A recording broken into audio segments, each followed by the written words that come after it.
দোকান থেকে আর কিনে খেতে হবে না, যখন মন চাইবে তখনই তৈরি করে নিতে পারবে মাত্র 5 মিনিটে। তো আজকে তোমাদের সাথে একটা পিৎজার রেসিপি তৈরি করে দেখাবো।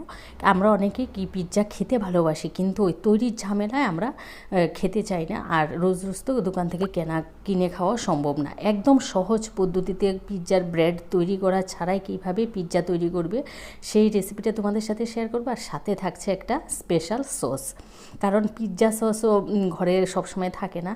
তো এই সসটা দিয়ে তৈরি করে খেলে কিন্তু দুর্দান্ত লাগে পিৎজাটা। তো এখানে আমি নিয়েছি red chili sauce, tomato sauce, schezwan sauce, আর নিয়েছি মেয়োনিজ। সমস্ত কিছু না আমি বেশ একসাথে মিশিয়ে নিচ্ছি। সসটা যখন ঢেলেছি তখন না ভিডিওটা করা হয়নি তো তোমাদের সাথে, যার কারণে আমি বলেও দিলাম আর লিখেও দিলাম। আর স্বাদটাকে আরও বাড়ানোর জন্য দিয়েছি অরিগানো। তোমাদের হাতের কাছে না থাকলে নাও দিতে পারো। এই সসটা এমনিতেই খেতে দুর্দান্ত হয়। তো দেখো আমার সসটা একদম সব কিছু দিয়ে ভালো করে মেশানো হয়ে গেছে। বিশ্বাস করো এই সসটা তৈরি করে কিন্তু তোমরা 1 সপ্তাহের জন্য ফ্রিজে রেখেও দিতে পারো। তো এখানে আমি পাউরুটির একটা স্লাইস নিয়েছি, একটু ভারী টাইপের। তোমাদের কাছে ভারীটা না থাকলে তোমরা পাতলা যদি নাও 2 পিস দেবে একসাথে।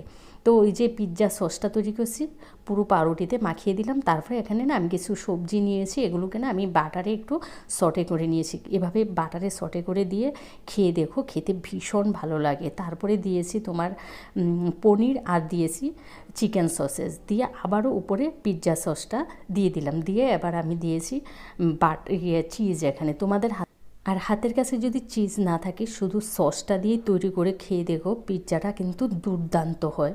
যে সবসময় যে চিজ দিয়ে খেতে হবে তা না, শুধু ওই সসটাই এভাবে তৈরি করে। তারপরে যে পাত্রটাতে আমি পিৎজাটা তৈরি করব সেখানে পাত্রটা বসিয়ে না আমি একটু বাটার মেল্ট করে নিচ্ছি। তোমাদের পাত্রটা যদি পাতলা হয় নিচে ওই যে রুটি বানানোর চাটুগুলো থাকে সেটা দিয়ে নেবে, দিয়ে প্রিহিট করে তারপরে উপরে এই পাত্রটা বসিয়ে নেবে। বাটার মেল্ট করে তারপরে আমি দিয়েছি পিৎজার ব্রেডটা দিয়ে না একটা বাটিতে একটু জল দিয়েছি, আর সাইড দিয়ে 1 চা চামচ জল দিয়েছি, এতে পিৎজাটা না একদম সফট হবে। তারপরে 2 থেকে 3 মিনিটের মতো আমি ঢেকে দেবো। ওই যে বাটিতে জল ওটার বাষ্পটায় পিৎজাটাকে নরম রাখবে আর নিচ দিয়ে লেগেও যাবে না। তোমরা এই পদ্ধতিতে একবার তৈরি করে খেয়ে দেখো। অনেক সময় আমরা ঘরে পিৎজা তৈরি করলে গ্যাসের ওভেনে দেখা যায় নিচটা না শক্ত হয়ে যায়।